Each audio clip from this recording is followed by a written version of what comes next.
Assalamualaikum warahmatullahi wabarakatuh. Perkenalkan, nama saya Sreda Nur Aini. Saya dari kelompok 11 akan memaparkan materi yang berjudul tentang kapitalisme digital sebagai inovasi pertumbuhan ekonomi. Saya di sini akan menjelaskan pada bagian A, pengertian kapitalisme digital. Kapitalisme digital adalah sebuah sistem ataupun perangkat yang dimiliki seseorang yang memiliki modal ataupun pemilik yang jelas yang bisa menguasai sebuah sistem yang ada dalam sebuah teknologi digital yang seperti saat ini digunakan untuk kebutuhan sehari-hari kita. Jadi, lebih jelasnya, kapitalisme digital adalah sebuah sistem atau perangkat yang dimiliki oleh seseorang pribadi atau individu yang memiliki kepemilikan yang jelas.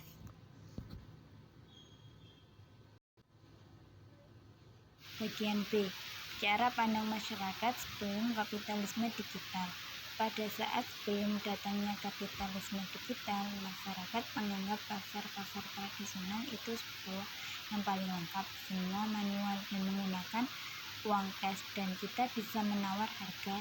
Dan ketika datangnya kapitalisme digital, masyarakat sudah mengenal adanya toko-toko seperti supermarket, mall, dan lain-lain yang bisa menarik simpati masyarakat untuk pergi ke sana karena tempatnya yang bersih.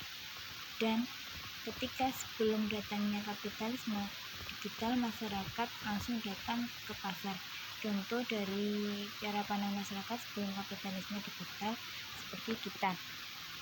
Dulu kan semua masyarakat datang berbondong-bondong untuk pergi ke pasar tradisional dengan sebelum adanya kapitalisme. Tetapi setelah datangnya kapitalisme, masyarakat berpindah alih untuk pergi ke supermarket, Indomaret, Alfamart untuk memenuhi kebutuhannya, karena masyarakat menganggap kalau di pasar tradisional tempatnya kan seringkali kotor, becek, terus pelayanannya juga tidak terjamin. Sedangkan kalau kita pergi ke Alfamart atau Indomaret kan semua yang kita butuhkan tersedia di sana, terus pelayanannya, tempatnya juga bersih. Jadi itulah penyebabnya cara pandang masyarakat dahulu dengan sekarang, dengan sebelum datangnya kapitalisme dan sesudah datangnya kapitalisme berubah, karena pelayanannya juga. Kalau kita pergi ke pasar tradisional kan seringkali barang yang kita mau atau yang kita minta itu seringkali tidak ada di dalam pasar tradisional. Sedangkan kalau kita pergi ke mall ataupun Indomaret, apa yang kita butuhkan kan sering terjamin. Pertama yang itu. C. Dampak dari kapitalisme digital. 1. Dampak positif. A. Bisa membuka lapangan kerja untuk orang-orang pengangguran, memberikan kesejahteraan masyarakat tentang perekonomian pangan. B. Memberikan wawasan luas kepada semua masyarakat tentang kemajuan teknologi yang bisa digunakan untuk mencari jaringan yang luas melalui media massa atau yang lainnya. C. Memberikan wadah besar kepada masyarakat yang ingin mendapatkan pekerjaan, ilmu pengetahuan yang memanfaatkan teknologi yang ada. 2. Dampak negatif. A. Banyak orang yang salah paham tentang teknologi digital, jadi banyak yang menyepelekan hal itu. B. Menyalahgunakan media digital itu untuk menyindir satu sama lain, tidak untuk mencari rezeki ataupun mencari ilmu. C. Tidak mau berinovasi dengan memanfaatkan teknologi digital yang saat ini sangat luas, melainkan mempersulit diri dengan tidak mau menggunakan teknologi yang ada.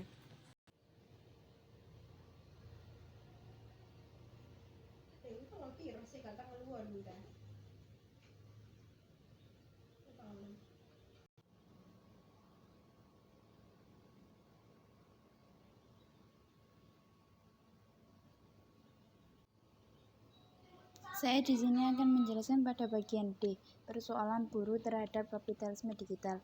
Kapitalisme adalah sebuah sistem atau proses perubahan secara perlahan. Bentuk sebuah sistem atau kapitalisme juga berganti-ganti menurut perubahan kelas sosial yang berada pada lingkungan masyarakat mengikuti waktu yang ditentukan secara jelas.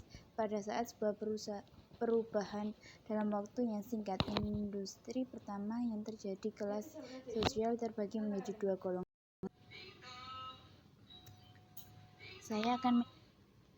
Saya di sini akan menjelaskan pada bagian D, persoalan buruh terhadap kapitalisme digital. Kapitalisme adalah sebuah sistem atau proses perubahan secara perlahan. Bentuk sebuah sistem atau kapitalisme juga berganti-ganti menurut perubahan kelas sosial. Di waktu yang ditentukan secara jelas.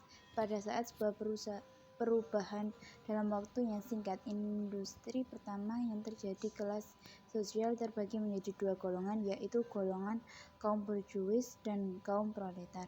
Kaum borjuis adalah kaum yang memiliki penguasa atau tidak sederhananya yaitu pemilik modal, sedangkan kaum proletar adalah kaum yang tidak memiliki modal atau yang bisa disebut juga sebagai menjadi buruh atau pemilik tenaga. Sedangkan kapitalisme pada dasarnya adalah sebuah struktur perubahan ekonomi sehingga tidak akan bisa menetap.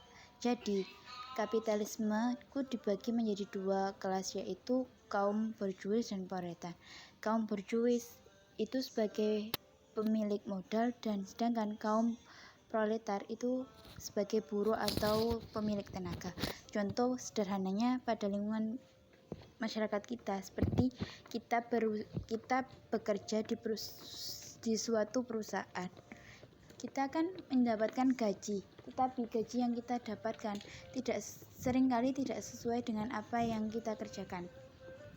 Kan semua gaji yang kita terima itu tergantung oleh pemilik perusahaan atau kaum borjuis.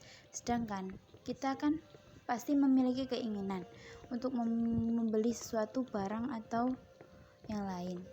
Lalu kita kan menabung, seperti halnya kita menginginkan beli HP ataupun laptop.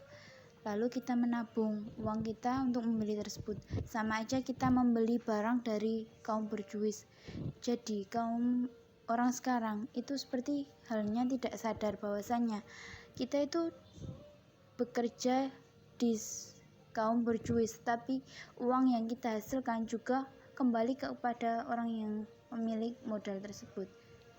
Sekian dari kelompok saya akhiri. Wassalamualaikum warahmatullahi wabarakatuh.